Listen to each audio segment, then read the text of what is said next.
L'Union wallonne des entreprises est certainement approchée pour donner son avis et ses conseils dans les comités d'avis. Mais par contre, en tant qu'entreprise, on n'est peut-être pas assez consulté spontanément par le politique. Les entreprises qui participent pleinement à l'essor économique de la région ont aussi pas des revendications, des attentes vis-à-vis des pouvoirs publics. Mais les occasions de les exposer ne se présentent pas toujours. C'est pourquoi, en vue des élections régionales du 25 mai, l'Union wallonne des entreprises organise des rencontres entre chefs d'entreprise et candidats wallons. Aujourd'hui, c'est dans la société de biotechnologie Eurogentech que s'est rendu Philippe Henry, tête de liste écolo pour l'arrondissement de Liège. Je crois que c'est extrêmement utile. Surtout dans un contexte privilégié comme la campagne électorale, qui est un moment où tout le monde fait le point, un petit peu sur ce qui s'est passé et surtout sur ce qu'il y aura à faire.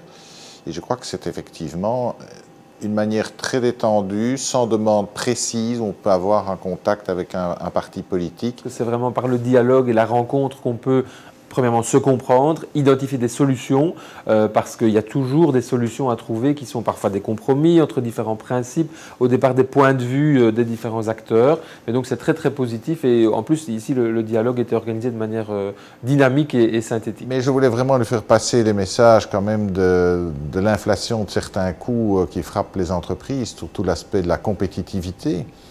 Donc, principalement, j'ai mis en exergue l'évolution du coût énergétique que notre société a subi sur ces 5 dernières années, pourtant qui étaient des années de crise économique, où nous avons réussi à diminuer notre consommation d'énergie de 14% et nous avons vu un coût qui a augmenté de l'ordre de 20%, parce que le coût unitaire du mégawattheure a augmenté de plus de 30%. J'ai aussi voulu lui montrer comment le coût salarial élevé que nous avons ici en Belgique peut créer un problème sur l'emploi. C'était 2 thèmes principaux. Nous avons après abordé aussi le thème de l'enseignement et de la formation, la difficulté de recruter du personnel scientifique, par exemple, qui est un problème auquel nous sommes confrontés dans cette entreprise régulièrement. Évidemment, les pouvoirs publics interviennent à tous les étages dans le quotidien des entreprises, et donc c'est très important que nous comprenions comment on peut améliorer le développement économique,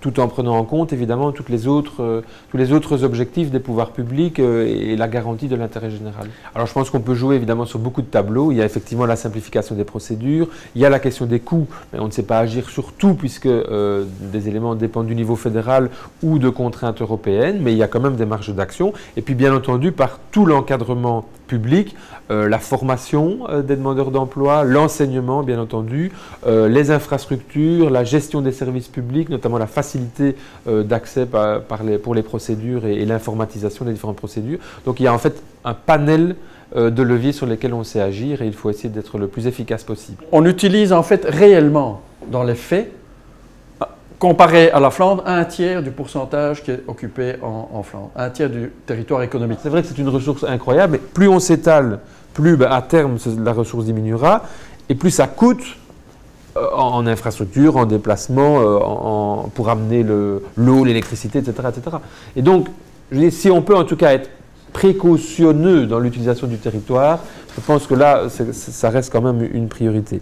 Et alors, pour ce qui concerne le code d'été, c'est un choix que nous avons fait, donc d'orienter l'utilisation du territoire pour créer de l'activité économique, mais en même temps en ne gaspillant pas notre territoire et donc en faisant en sorte qu'on ne s'étale plus, notamment pour le logement, de manière inconsidérée sur le territoire. Et deuxièmement, nous avons très fortement simplifié les procédures au bénéfice des demandeurs, donc de tout le secteur immobilier, aussi des entreprises, pour qu'à la fois les procédures soient plus simples et aussi plus rapides. Ce que nous attendons des élections et surtout des gouvernements qui en sortiront, c'est qu'ils mettent l'économique à l'avant-plan. Je crois que c'est capital. On ne construira pas un paradis social ou une économie durable s'il n'y a pas l'économie réelle ne fonctionne pas. Et je crois que ça c'est le point principal que les gouvernements à tous les niveaux de pouvoir vont devoir prendre en considération après les élections. Il a écouté beaucoup de nos messages, il les a bien entendus. Il a évidemment fait part des autres contraintes qui n'empêchaient de faire tout ce que nous lui demandions. Mais je pense qu'il a fait preuve d'une très bonne écoute aujourd'hui.